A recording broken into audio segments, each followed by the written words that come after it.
This lecture is going to focus on the 5 pillars of Islam.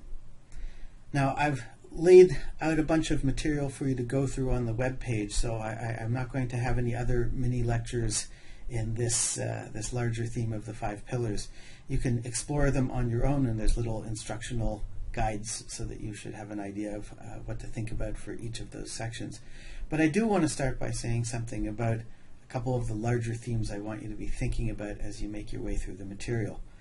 The first of them is that this whole idea of the 5 pillars centers on submission, which is technically the meaning of the word Islam.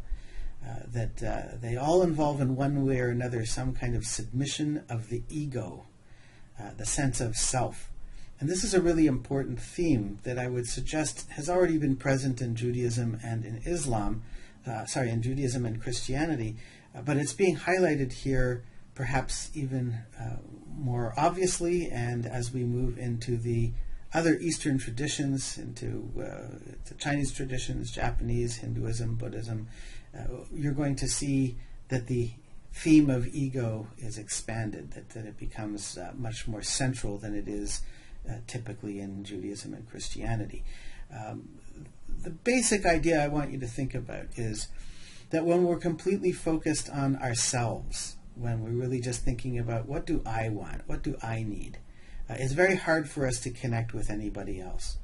If we want to connect with another human being, perhaps a spouse or people in our family or people in our community, we have to open up our sense of ego. We have to let go of that tight, close-knit, it's only about me, and expand it to be thinking about others. And the idea is that if we continued that we could, the smaller we make our ego, the more we could connect with something that is perhaps beyond the human realm altogether. We might be able to connect directly with God. And so that's one way to think about these 5 pillars of Islam, is that by minimizing our ego, we're able to connect with God more fully. The second thing that I want you to be thinking about has to do with the framework that I established at the beginning of this course for how we should think about the relationship between 3 different areas of religion. One of them is belief, one of them is practice, and the last one is experience.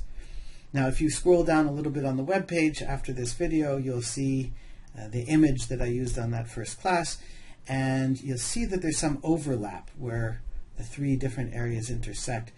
And what I want you to think about here is, do some religions emphasize one of those 3 components more than the others?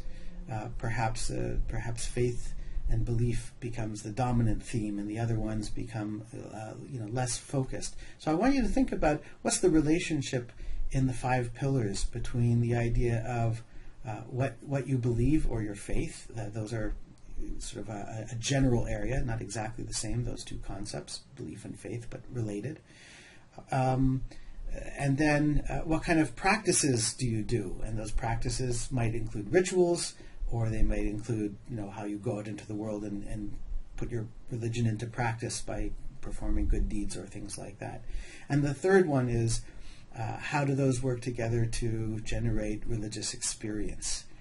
So I want you to think about that as it pertains to Islam, but I also want you to be thinking about is that similar to or different from the way we might see those 3 areas intersect in other traditions. And of course, not all Christian traditions will be the same, not all Jewish traditions will be the same, and so I don't mean to suggest that it's so monolithic, but just to be aware of these 3 different areas and different ways that you might emphasize one component over the others.